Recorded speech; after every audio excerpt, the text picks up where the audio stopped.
So the subject of this particular video podcast is how to make more love more often.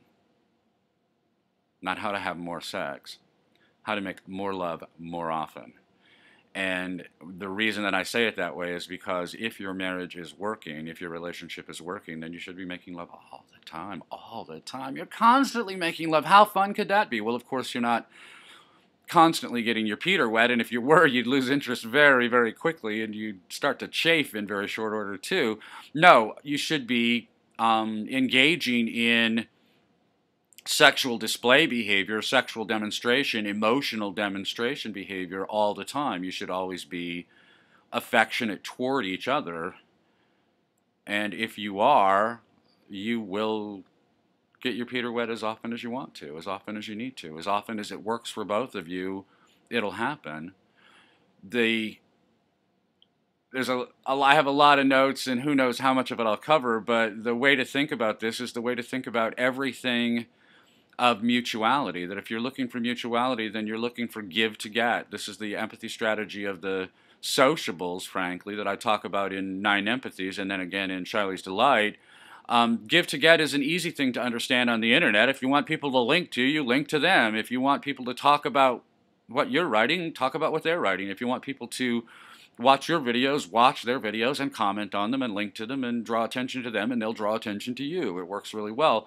Your dog does this all the time. Your dog, you come home and your dog scampers around the house and yip, yip, yip, yip, and the tail is wagging and comes back and licks your hand and runs back again, shows an incredible amount of excitement at your home as a way of displaying his affection for you, his delight that you have returned his companionship, and in doing that, he creates delight in your own mind, and you are perfectly happy to indulge him in the playfulness that he's looking for because he has given you so much unilaterally, really without any expectation of a return on your part, but you return the affection because he delivered it in such abundance.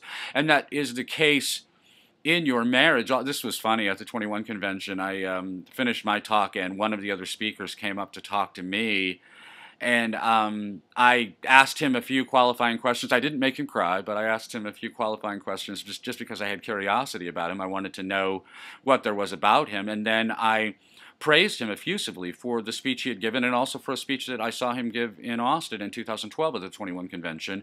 But I praised him effusively because I think he's a good man, and I like what he's doing. I liked the message that he's transmitting to the men of the 21 convention. And I was just watching I don't know what to describe it, I guess the gratitude wash over his face.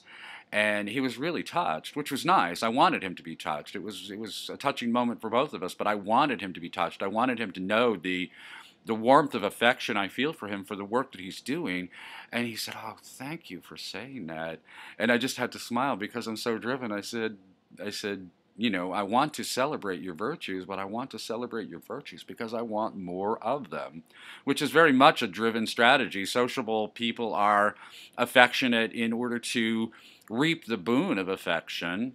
Driven people are affectionate in order to achieve more productivity. I want him to be more of what he is, and so I encourage what he is in hopes of getting more of it. And this is the same strategy that you should pursue at home.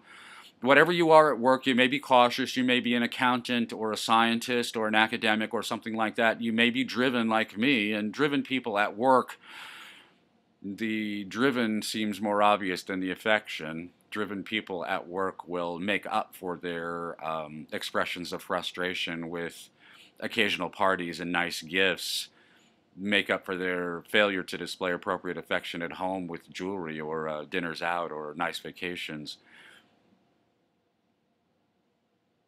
You may be incandescent at work, you may be sociable at work, but at home, a man at home in his romantic relationship, in his storgic love relationships, a man should be driven to be sociable. In other words, he should have a definite plan of action. He should be the man with the plan, but that plan should include in large measure the cultivation of the affections of his spouse and children. He should be cultivating their love and their lovability and his own love and his own lovability. They should be loving each other all the time, and so he should always be affectionate in his displays at home. And really that's a matter of moral philosophy. It's completely beneficial from a utilitarian in utilitarian terms, but it's also very beneficial in terms of maintaining and admiring your own character. You should give to get in your storgic love relationships, and if you want more love, you should give more love. Give more to get more. The other thing to think about this is that men want sex, want to get their peters wet, want to get their sex organs in action on the order of 10 to 20 times more often than women do. That if you were to measure how often you feel like you could ejaculate, it might be once or twice a day. If your beloved were to measure how often she feels like putting her hand in her lap when you're not around, if you're not around for a long time, how often might she find herself, look down and be surprised to find her hand in her lap and she's rubbing away briefly? How often might that happen? Twice a month, 3 times a month? Not very often at all. And so if you are expecting a reciprocity in the form of equal ardor, you are mistaken. That will not be the case. You want to achieve orgasm quite a bit more often than she does. It's so funny that you're able to achieve orgasm and then you have to wait. You cannot proceed immediately to another orgasm. You certainly can't have continuous orgasm. She can have as many as she wants, or as many as you're willing to help her get to. If she takes herself in hand that twice or 3 times a month, she's going to do it very briefly and she's going to stop at one orgasm because she's really not that hungry. Do you know one can eat just one? Well, yeah, they can just eat just one if they're going after them by themselves. But if you are the man with the plan and you are driving the action, then you can drive her completely crazy. And guess what? That's what you should do. You should give to get, and you should give more to get more. So I don't think that a married couple is really going to make love twice a day, or maybe when they're newly married they might, but eventually they're going to settle down to a more sedate routine simply because the demands of the rest of their lives will keep them from coupling all that often. But every day, every other day, easily. We make love every other day. I'm going to be 55 next month. I'm an old man.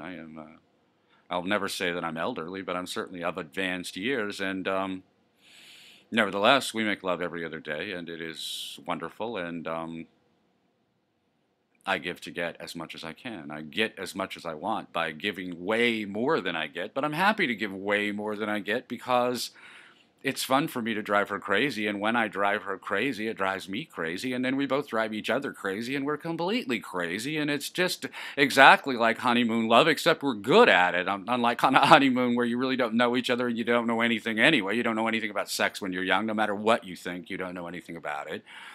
Usus est magister optimus, practice is the best teacher, but practice takes time. We've had a lot of time together, and we've gotten really good at making love together, and this is the elephant in the room, by the way. Nobody ever wants to talk about this stuff. That's why I'm talking about it. If you're afraid to address it, then you can't possibly do anything about it, and I think that's dumb. And so I do the opposite. I'm perfectly happy to address it because I think it's the essence of life. I mean, it's the sacrament of marriage. It's the icing on the cake, and the cake is the food. I mean, not cake is not food, but the cake is the meal. And the icing is just the dessert, but without the dessert, it's just fodder. Not fatherhood, just fodder. And so I work hard to whip up lots and lots and lots of icing for our cake, and then we thrive on it. We dance in it. We icing wrestle. Persuasion is the seller's job. I've talked about this, the Church of Splendor, and all kinds of other places. There is a seller and a buyer in every human interaction. The seller is the one who wants to change things, who wants things to change, who wants to persuade the buyer to do something that the seller wants done.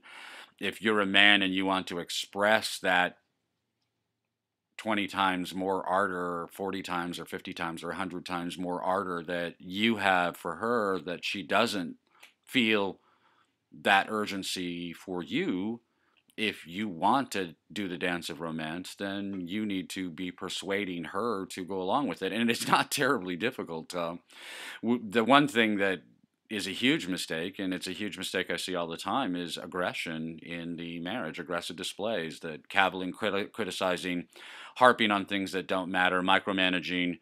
No one was ever scorned or scolded into better behavior, and in too many marriages, both partners are constantly scolding and scorning the other, dismissing and ridiculing and criticizing and showing a complete lack of respect for their partner's sovereignty, their partner's autonomy. This is a mistake. It is a mistake. You fell in love with that person, and you fell in love with that whole person. And if there were deal killers that you got married around, that was a mistake. But guess what? You are married. If you're not shopping, you're married. If you are shopping, you're screwed, and not in the good way. But if you're not shopping, if you're done, then you're all the way done. And if your partner does things that you would do differently, that really doesn't mean anything. It only means something is if that different praxis is impinging upon your life in some truly material way, not just that it's irritating or upsetting or non-compliant or whatever, but it is really causing a problem in your marriage. The 12 signs of alcoholism from AA are useful if you remove alcohol from the equation and just swap in whatever it is that you're thinking about. So if you can get ready to go out in 30 minutes and it takes her 2.5 hours, it's only a problem if you start at the same time.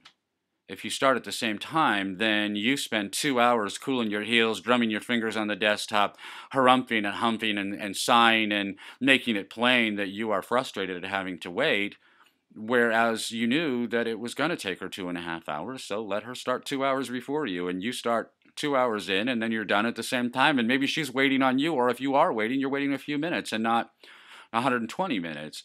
And in avoiding those kinds of conflicts, you avoid the subsequent conflicts that come about from the rolled eyes and the drumming on the fingertips and the signs of impatience and maybe the open rancor that results from absolutely nothing, from each of you being who you are but different from each other. And you were different from each other before you were met, and if you screw up your marriage, you'll still be different from each other for the rest of your lives. But if you don't permit each other to be who you are, then those aggressive displays are going to tear your marriage apart in any case. And therefore, your displays among your loved ones should always be affectionate, even when you really have something that you have to work out, something that is truly causing a problem between you, is making your ongoing flourishing more difficult. Even then, your displays should be affectionate.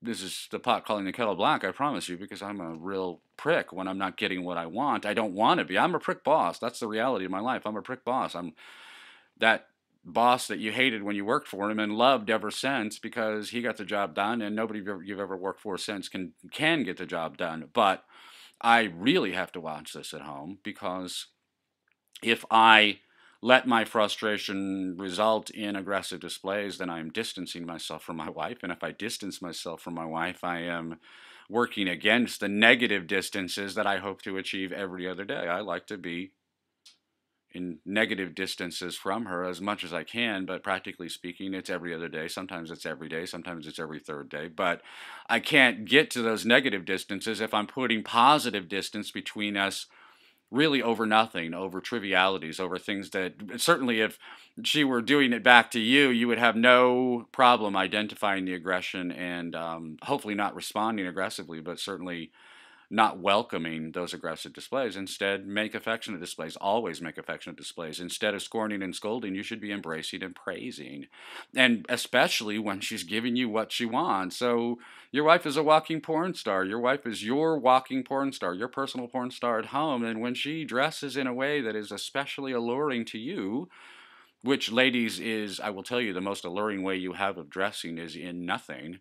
But if she displays her body to you either wearing nothing or wearing things that are very, very sexy, things that are sexy because they're sexy to you and she knows it, you should praise this infinitely. And everything that she does to please you, you should praise that to the skies, for the same reason that I praised the speaker at the 21 convention, because if you celebrate virtue, you get more of it. And that's what you want, is you want more virtue from her. She wants more virtue from you. She should be praising your virtues as well. They'll be different from hers. What she regards as virtuous behavior by you will be different from what you regard as virtuous behavior by her. But both of you should be celebrating each other's virtue. I the note I wrote is more tickle, less slap. And really, slap and tickle is wonderful because slap and tickle is play fighting, and play fighting is an affection displayed by mammals. That real fighting is rancor, is aggression, is abuse, but play fighting is fun, and sex is play fighting. That's what it is. Sex is playing, cuddling, and play fighting all in one act. Just as you want her to put on sexual displays for you, you should be putting on sexual displays for her. But your sexual displays won't involve you parading around naked. I know you think it's sexy to shake your dick in front of her. That's dumb. It was dumb when you were in the 7th grade and you were doing it for your dumbass buddies after gym class. And it's dumb with her, too. The way that you put on a sexy display for her is by being a man in charge, by looking like a man with a plan, by looking like if you listen to her when she's swooning about particular movie stars, she will tell you what she finds sexually attractive. And so, someone like Gary Cooper, I watch a Gary Cooper movie and I wonder how the hell the man ever made a living in Hollywood, because he cannot read. I mean, he couldn't act. He's only plays one character, and that character is apparently mentally damaged in some way. He can only play one character. Gary Cooper as Howard Rourke was a complete disaster. I have no idea what anybody ever saw in Gary Cooper, but women think he's the bomb. And it has nothing to do with his acting or the fact that he can't read. It's the way he carries himself. She'll tell you what it is that she finds sexually attractive out there in the world. She's not shopping, but just like you, she's aware of other people, and she will, one way or another, she will manage to show you in her displays or in her words what it is that she finds sexually attractive. And these are the goods you need to be delivering. You're not her slave, and you're not attempting to palliate her irrational desires or anything like that. What you're attempting to do is to deliver on the promises that you made when you committed to each other. And you look like a man in charge to her, and when you do, you look like a very, very sexy man. When you are making love all the way naked, doing the horizontal mambo, or when you are making love by hugging in the kitchen or by running errands together, all the things that you do together, you need to be paying off in her currency, in the buyer's currency. So your currency, what we're talking about is making love more often, and you think that we're just talking about having sex, but we're talking about making love all the time. But even then, you're going to be thinking of it in a way that's very sexually arousing. She's much more interested in that emotional commitment and those emotional displays, and so you need to be paying off in her currency, in the buyer's currency. And the more affectionate displays you show toward her, the more that you show her how much you appreciate the things she does for you, whether it's taking care of you at home or making truly elaborate meals for you. You could easily slap together a meal that would be completely satisfying to you in 30 seconds or 60 seconds in the microwave. She goes out of her way to spend an hour or 2 hours preparing a really elaborate meal. Even if it's not to your liking, you need to appreciate the effort that she put in, because the effort is what mattered to her. It's not the meal she's preparing. It's going out of her way to show you how much she loves you in a way that means something to her. And even if you insist, well, it doesn't mean anything to me, what does mean something to you is that your wife loves you, and you need to honor and appreciate and celebrate that fact. And if you do, you're making love to her. And if you take the time to hug her, there is no such thing as a quick hug.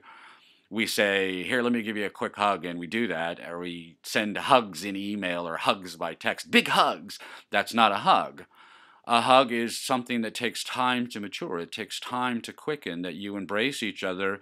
And your snake brain there at the back of your skull has to figure out that it's not combat, that in fact it is a breeding display. It's leading up to breeding, which is very exciting to your reptile brain once it figures it out. And your mammal brain needs to indulge in that emotional action, that emotional reaction, that emotional response. Your mammal brain lives to be and loving, but and loving is not quick. It takes time for that hug to mature.